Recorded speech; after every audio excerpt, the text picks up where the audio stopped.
Hello everyone, I welcome you all to the Study Squad and it's time to start today's session. पहले हम discuss करेंगे news analysis, then current affair and lastly the vocab part, all in just 10 minutes. So let's get started. The first news is about article 370. ये article काफी ज्यादा आपकी headlines में रहा है एंड फाइनली सुप्रीम कोर्ट ने इस पे अपना वर्डिक्ट सुनाया है. सो इस वर्डिक्ट में क्या क्या बोला है वो डिस्कस कर लेते हैं. सो आर्टिकल 370 आप सबको पता होगा, ये JNK आपके जम्मू एंड कश्मीर रीजन को स्पेशल प्रोविजन प्रोवाइड करता है. ओके एंड रिसेंटली गवर्नमेंट ने ये जो स्पेशल पावर्स थी जो इन्हें मिल रही थी थ्रू आर्टिकल 370, इन्होंने वो रिवोक कर दी थी या रिपील कर दी थी.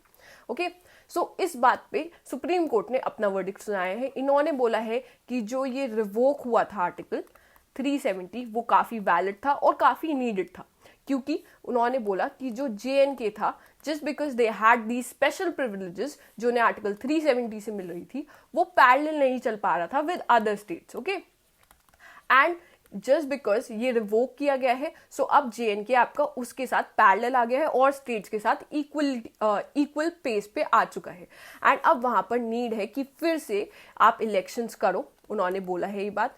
इवन उन्होंने वहां पर एक डेडलाइन भी दे दी है. उन्होंने डेडलाइन दी है September 30, 2024 की as deadline for holding the assembly elections वहां पर. ओके सो वहां पर अब फाइनली फिर से इलेक्शंस कंडक्ट किए जाएंगे. नेक्स्ट चीज उन्होंने बोली है कि ये जो 370 आपका आर्टिकल था, उसका जो थर्ड आर्टिकल था, उसमें थर्ड पार्ट में ये क्लियरली मेंशन था कि जो प्रेसिडेंट है उसके पास पावर्स हैं कि ये वो जो आर्टिकल 370 है उसे रिवोक कर सके. ये पहले से ही मेंशन था एंड इवन ये मेंशन था कि ये जो आर्टिकल था ये टेम्पररी बेसिस पर ही वहां पर लगाया गया है या लागू किया गया है. ओके नेक्स्ट चीज इन्होंने बोली है अबाउट लद्दाख. इन्होंने बोला है कि जो गवर्नमेंट ने बोला था कि लद्दाख को हम एक यूटी बना रहे हैं, इन्होंने उस डिसीजन को भी वैलिड बोला है. ओके एंड ये जो सब था, ये वर्डिक्ट किसके द्वारा दिया गया है? ये एक 5 जज कॉन्स्टिट्यूशन बेंच बनी थी जिसपे प्रिसाइड करे थे आपके CJI, the chief justice of India, DY Chandrachud. Okay उसमें उन्होंने बोला है ये बात. DY चंद्रचूड़ आपको पता होगा, is the CJI, he is the 50th CJI. Okay एक और चीज, जो टर्म इनका होता है ऑफिस का वो बिलो 65 ईयर्स होता है. There is no special mention कि 2 साल या 3 साल या 5 साल, ऐसा मेंशन नहीं होता है. Okay this could be asked in your MCQ. Next चीज, हमने ये सारी बातें डिस्कस कर ली हैं. अगर आपको ये कंप्लीट आर्टिकल रीड करना है, इसकी PDF जो हाईलाइटेड है, देखो हमने ये सब हाईलाइट कर रखा है सो दैट आपका टाइम ज्यादा कंज्यूम ना हो और आप सिर्फ इंपॉर्टेंट बात पढ़ो. सो ये PDF आपको हमारे टेलीग्राम पे मिल जाएगी. Okay so you can join. Next चीज, since we are on article 370, एक और इंपॉर्टेंट क्वेश्चन आ जाता है. Gopalaswami Ayyangar, he was the chief drafter of article 370 that granted the autonomy to the state of JNK. ये नेम बेस्ड क्वेश्चन आपका आ सकता है. प्लस 371 जो आर्टिकल है उसके बारे में भी आप पढ़ लीजिएगा. देखो यहाँ पे इसके पार्ट है ABCD. इन्होंने स्पेशल प्रोविजन प्रोवाइड करी है डिफरेंट स्टेट्स को. लाइक A ने नागालैंड को प्रोवाइड करी, B ने असम को प्रोवाइड करी. ऐसे ऐसे आपकी इस बेसिस पे भी maybe I am expecting कि इस पे आपके क्वेश्चन आ जाए. सो मेक श्योर कि आप इसके बारे भी एक बार गो थ्रू कर लो. Okay moving forward, the next news is about foreign tribunals in Assam. So news में क्या है, सेंटर ने कहा है कि 32,381 पीपल हैं that have been detected as foreigners. ये फॉरेनर्स डिटेक्ट किए गए हैं under the foreign tribunal concerning the period of 1966 to 71. So ये असम के फॉरेनर्स बोले गए हैं. अब देखो आपके लिए इंपॉर्टेंट क्या होगा, ये फॉरेन ट्रिब्यूनल ऑर्डर. ये फॉरेन ट्रिब्यूनल ऑर्डर 1964 से एप्लीकेबल है और ये एप्लीकेबल है होल ऑफ इंडिया में. बट राइट नाउ सिर्फ असम ही है जहां पर एक फॉरेन ट्रिब्यूनल है. ओके सिर्फ असम ही ऐसी जगह है जहां पर ये फॉरेन ट्रिब्यूनल डील करता है फॉरेनर से. बाकी सब जगह क्या होता है, जो फॉरेनर्स होते हैं वो कौन डील करता है उनसे? कोर्ट डील करता है उनको लेके. ओके सो ये बात आप याद रखना, इस पे डायरेक्ट आ सकता है आपको क्वेश्चन. नेक्स्ट चीज, कैपिटल क्या है असम की? दिसपुर. फर्स्ट ऑयल वेल जो एशिया का था वो डिगबॉय असम में ही है आपका. और असम कब ब्रिटिश का पार्ट बनी थी? ब्रिटिश इंडिया का 1826 में, जब जो बर्मीज आपका प्रेसिडेंट म्यांमार ने असम को दे दिया था ब्रिटिश को. Okay under the provision of the treaty of Yandabo. Okay next चीज, कोल की जो फील्ड वहां की इंपॉर्टेंट है, मकूम कोल फील्ड कहाँ पर है? आपकी पटकाई रेंज में. नेक्स्ट आ गई आपकी यहाँ पे इंपॉर्टेंट रिवर पोर्ट का नाम क्या है? धुबरी. और ये किस रिवर पे है? आपकी रिवर ब्रह्मपुत्र.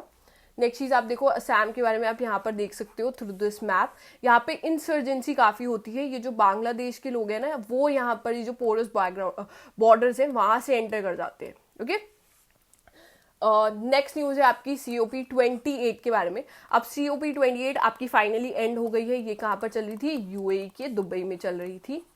ओके, इसके प्रेसिडेंट का नाम आप याद रखना, मैंने बहुत बार बता रखा है, still you should remember it. Okay, अब यहाँ पर क्या बात हुई है, इन्होंने पहले बोला था कि ये फेज आउट टर्म यूज करे थे। जो इनका जो लास्ट डॉक्यूमेंट वो साइन करते ना गोल की सारे नेशंस, उसमें पहले वर्ड आ रहा था phase out, but then they changed it to rapidly phase out.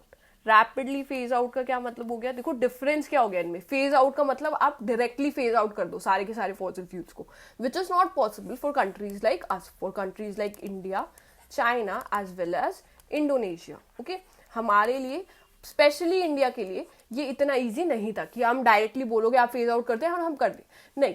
But then they had change the term to rapidly phase out so that you know we could also sign that. और इन्होंने time दिया है till 2050 कि आप तब तक phase out कर दो इन्हें। ओके, और इंडिया ने अपना क्या बोला है? इंडिया ने बोला था, जो इंडिया ने अपना गोल रख रखा है वो 2070 रख रखा है कि तब तक वो फॉसिल फ्यूल्स फेज आउट कर देंगे। Okay, this thing is all you should keep in mind from this article. Moving forward, आपके आगे चेन्नई फ्लड्स। चेन्नई फ्लड्स आपको पता होगा किस वजह से हो रहे हैं, मिचोंग जो आपका आया है उसकी वजह से वहां पे फ्लडिंग हुई है। बट एक और चीज जो आई है that is unplanned urbanisation. So what they have said after the study कि unplanned urbanization is also one of the causes जिसकी वजह से यहाँ पे floods हो रहे हैं। यहाँ पे काफ़ी ज़्यादा clogging पाई गई है because of plastics and because of this unplanned things जो इन्हें अफेक्ट करी है, जिसकी वजह से फ्लडिंग हुई है। सो देखो ये तो नेचुरल कॉज हो गई आपका, और ये जो मैन मेड कॉज है जिसपे आपको वर्क करने की ज़रूरत है। ओके, नेक्स्ट चीज़ आ गई आपकी पोलैंड के पार्लियामेंट ने इलेक्ट किया है अपने नए प्राइम मिनिस्टर को। His name is Donald Tusk. सो ये नाम आप याद रखिएगा। And what's the capital of Poland? Warsaw. Warsaw is the capital of Poland. Moving forward sports section पे आ जाते हैं। स्पोर्ट्स सेक्शन की first news is Irish Daniel Wiffen has broke the world record in swimming. Okay, 800 freestyle swimming after he won his third gold medal at the European Short Course Swimming Championship in Romania. Okay, his name plus his sport is important. Next चीज आ गई आपकी player of the month. ICC cricket world cup जो हुआ था, ICC men's player of the month November 2023 का किसे name किया गया है? Australian Travis Head. Okay, next चीज female player of the month November की कौन बनी है ICC की? The name is Nahida Akhter. She is from Bangladesh and ये क्या करती है? बॉलिंग। अब हम आ जाते हैं आपके CA पार्ट पे। सो रिसेंटली एक कंट्री ने रिवील किया है वर्ल्ड का 4th generation nuclear reactor. 4th generation nuclear reactor तो ये किसने करा है? आपका चाइना ने किया है। ओके, एंड कहाँ पर है ये? It's the Shidao bay nuclear power plant. Okay, the name is also important. Next आ गए आपके कबीर बेदी। कबीर बेदी को एक सिविलियन अवार्ड दिया गया है अभी from Italy and the award is order of merit. And ये जो ऑर्डर ऑफ मेरिट है ये यहाँ का हाईएस्ट ऑनर है, हाईएस्ट सिविलियन ऑनर, और ये इस्टेब्लिश किया गया था March 3, 1951 में।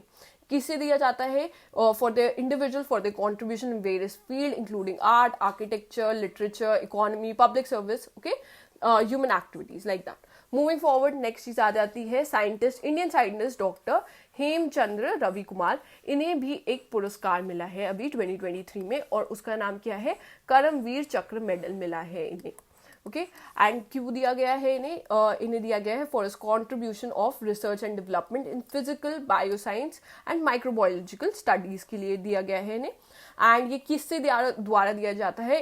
Bye in Congo in collaboration with the United Nations. Okay, ये इनकी इमेज है, ये देख सकते हो आप। नेक्स्ट आ गया इंडिया और वियतनाम की जो आर्मीज है वो एक 11 डे मिलिट्री एक्सरसाइज कंडक्ट करने वाली है। ये कहाँ होने वाली है? आपकी वियतनाम में कंडक्ट होने वाली है, वियतनाम की हानुआ में। ओके, ये इस एडिशन, ये 4th एडिशन है इस एक्सरसाइज का, और द नाम है VINBAX 23। Okay, so this is the name of the exercise.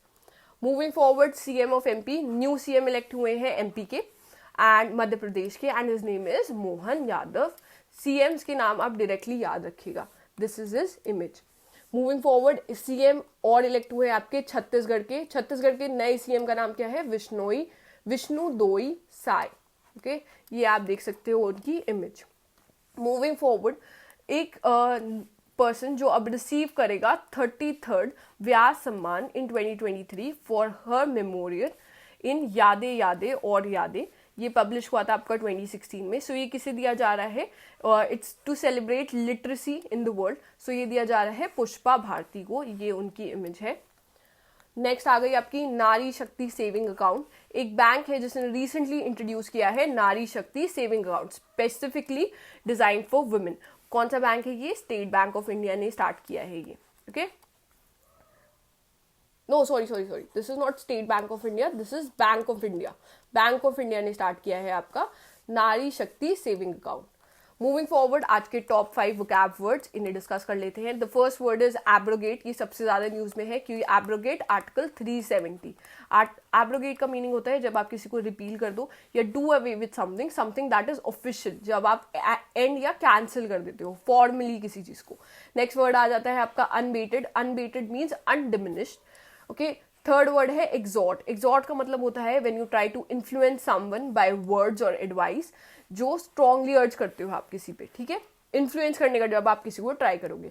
Fourth word आ जाता है आपका मेनेंस. मेनेंस का मतलब होता है अ पर्सन और a thing that is likely to cause harm, जो कोई हार्म क्रिएट कर सके. फिफ्थ वर्ड और लास्ट वर्ड है आपका फेकोलॉजी, which means the study of election, voting, statistics और electoral behavior. लोगों के electoral behavior के बारे में स्टडी करना. ओके, लास्टली आ जाता है आपका question for the day. So the question for the day is climate change performance index जो 2023 में रिलीज हुआ है उसमें इंडिया ने कौन सी पोजीशन स्कोर की है? Make sure to answer that in the comment section. I hope you like this video, and if you like the content, please hit on the like button and share it with your friends, and make sure to subscribe to our channel, and thank you for watching.